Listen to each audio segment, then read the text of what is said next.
Someone also asked me if I have any suggestions for basically improving during a pandemic. So during COVID-19, what are some things that I have done that I could recommend for others? Now, full disclaimer, these are my opinions. These are things I have done. They may or may not work for everyone, and that's okay. We're all different, right? We're all individuals. We're all unique and experience this world the same 24 hours in 7 billion different ways every single day. For me, during this whole pandemic, I really worked on self-improvement and narrowing my focus on my goals. So what does that mean? Right? Because that can mean so many different things depending on who you are and how you think, your mindset, how you approach the world, and your circumstances. So for me, I worked really hard on understanding that my circumstances do not define me. I define my circumstances. So it's what I've written in my blog. It's what I've written in articles for Fightful.com. It was actually also in, an interview I did, I believe, with Disrupt magazine. And it's something I've talked a lot about on my podcast Talks with Taeler Hendrix.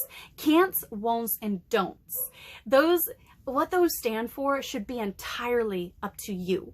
I can't stop until I succeed. I won't sacrifice my integrity. I don't have time to listen to other people's opinions of me. You can have so many different ways of accounting for can'ts, won'ts, and don'ts. The only person that should be identifying those and what they mean to you is you. So on paper, it doesn't mean anything. You are not your circumstances. You define your circumstances. That was a very big focus so far for me during this pandemic, after all the hurdles I've overcome to be the woman that I am today. And it was so freeing and liberating. And like I always say, you have to learn to be free with your authenticity. Not everyone's going to like you. There's over 7 billion people in the world. Odds are not everyone's going to like you. So don't care. Be free. Keep your integrity and focus on what you need to do in the world, and then you'll gradually make the world a better place. Another thing I really focused on was improving myself for things like generational wealth. 10 years ago, I didn't understand what that meant. I was never taught that in school, which is, believe me, I can do like an almost daily thing on all the things that as a former teacher, I would know that are not taught in school. But do not get me started on that train. Whew, I have so much I could say. But regardless, I've really focused on what generational wealth means to me personally, professionally, mentally, physically, and emotionally. So for me, I want to be debt-free. I want to overcome all of any sort of health issue that can possibly come at me.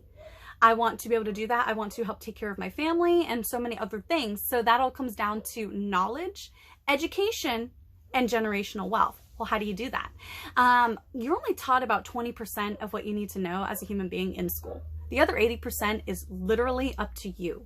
And so I've literally, not figuratively, I've literally taken that to heart to make myself more well-rounded as an individual in things that I was never really introduced to before, but I took it upon myself to find people that are and learn from them, learn from people that are in a better position than myself who have done what I want to do, which is a point actually that I bring up a lot in these Q&A videos when people ask me for advice in wrestling. And I always tell you all, do not just go to any old Joe Schmo school in East Cuddy, whatever, for $3,000. Find a school, doesn't matter how far away it is, find a school that has a reputation of excellence, that has produced what you want to do. Don't just go to any old trainer, and it's the same thing in life. So I try to always learn from people that are better than me.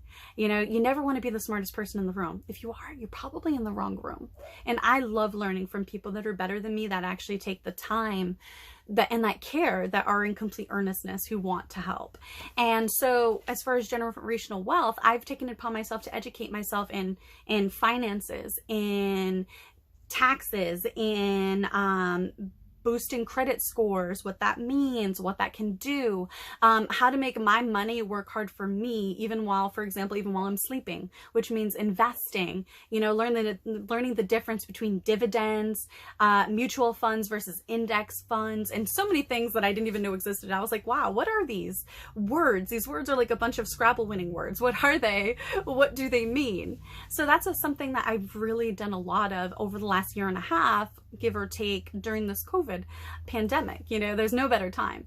I've also really taken it upon myself to learn more about mental health and all the different aspects that really go into mental health on a daily basis, as well as taking in personal growth in the sense of, well, I probably can't squat 275 by myself anymore like I used to, you know, lung disease and everything else. But what I can do is learn how to do crazy awesome workouts at home that don't do more damage to my body, but actually make my body better long term by respecting my body with its limitations and also its ability to heal and grow.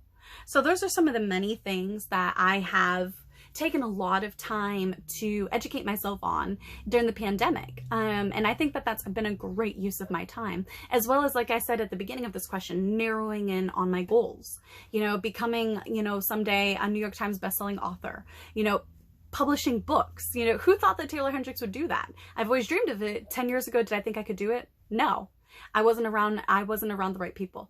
I wasn't around people that believed in me, you know, and it took me to learn that I have to believe in myself before anybody else would believe in me. And that's all a part of mental health, personal growth, and narrowing in on your goals and not allowing circumstances to define you. It's all interwoven.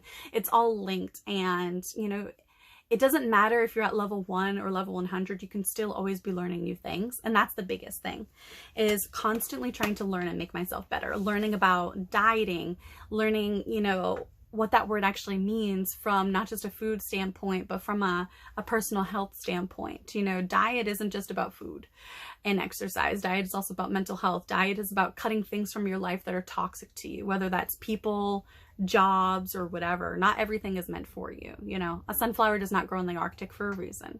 So I learned a lot about investing during this pandemic. I also learned how to focus more singularly on my own goals instead of what people think and say. And so that's about a lot of what I've been doing, you know, my podcast, publishing books, you know, this YouTube channel right here, and all these other really awesome projects that I can't wait to share with you guys, but I'm not allowed to yet. Okay.